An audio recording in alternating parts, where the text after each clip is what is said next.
जब तुम्हारा बर्गर खाने को दिल करता है तो सीधा मैकडॉनल्ड्स का नाम दिमाग में आता है ना? कभी सोचा है ऐसा क्यों? क्योंकि ये ब्रांड सिर्फ एक रेस्टोरेंट नहीं, ये एक एम्पायर है। आज हम बात करेंगे कि कैसे एक छोटी सी बर्गर शॉप ने पूरी दुनिया को अपना दीवाना बना लिया।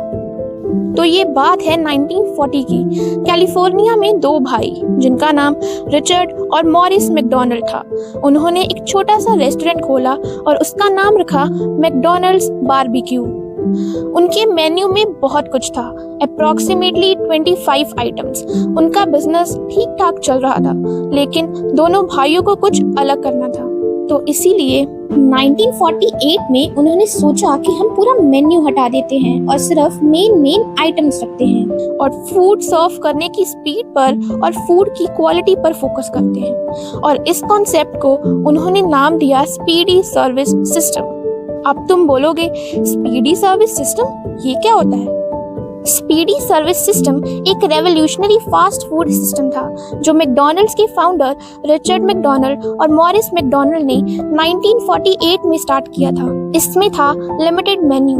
पहले रेस्टोरेंट्स में 25 से 30 आइटम्स होती थी, लेकिन मैकडॉनल्ड भाइयों ने मेन्यू को सिर्फ कुछ ही आइटम्स तक लिमिट कर दिया, जैसे कि हैमबर्गर, चीज बर्गर, फ्राइज, कोल्ड ड्रिंक। जिससे उन्हें ये फायदा हुआ कि आइटम्स कम थी तो फास्ट प्रिपरेशंस होती थी।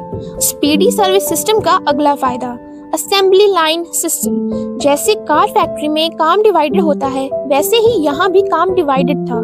जैसे कि एक बंदा सिर्फ पैटी ग्रिल करेगा, एक सिर्फ बन प्रिपेयर करेगा, एक उसको असेंबल करेगा और एक पैकिंग करेगा।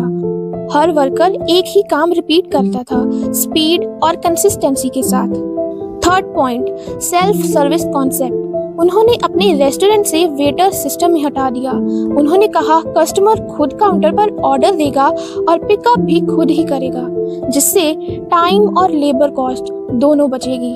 Fourth point is standardisation. हर बर्गर का साइज, टेस्ट, क्वांटिटी सेम होगी। चाहे आप कैलिफोर्निया में खाओ या अपने शहर वाले मैकडॉनल्ड में, आपको सेम टेस्ट और सेम साइज का बर्गर मिलेगा।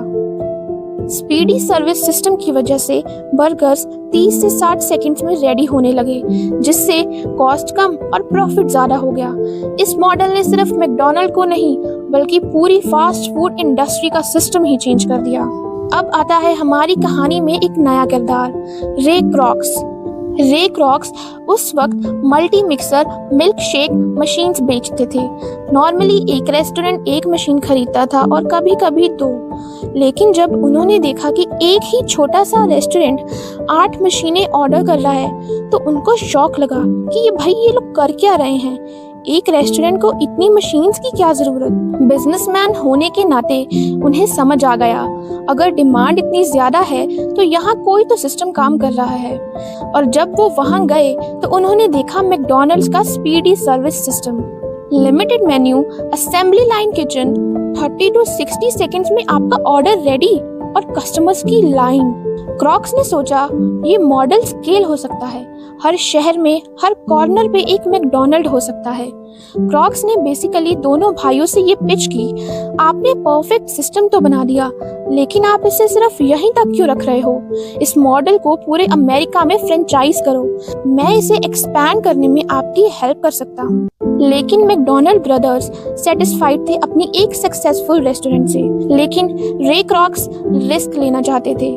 So, in 1954, they signed an agreement, and Ray Kroc opened a McDonald's first franchisee in Illinois in 1955. 1961 में क्रॉक्स ने मैकडॉनल्ड ब्रदर्स से पूरा ब्रांड खरीद लिया, सिर्फ $2.7 मिलियन में। आज वो डील हिस्ट्री की सबसे अंडर वैल्यू डील में से गिनी जाती है। Now the real business starts. McDonald का असली बिजनेस बर्गर्स नहीं है, रियल एस्टेट है। और उनकी स्ट्रेटजी थी कि वो खुद जमीन खरीदेंगे, उस जमीन पर फ्रेंचाइजीज को रेस्टोरेंट खोलने देंगे और फिर उनसे रेंट लेंगे। मतलब बर्गर्स बेचो या मत बेचो, मैकडॉनल्ड का रेंट तो फ्रेंचाइजी ओनर को पे करना ही पड़ेगा, चाहे उसे प्रॉफिट हो और चाहे लॉस। और इसीलिए आज मैकडॉनल्ड दुनिया का सबसे बड़ा रियल एस्टेट होल्डर में से एक है। उनके पास $1 बिलियन की प्रॉपर्टी है ग्लोबली। मैकडॉनल्ड्स की कहानी हमें ये सिखाती है कि बड़े बनने के लिए शुरुआत बड़ी नहीं, सोच बड़ी होनी चाहिए।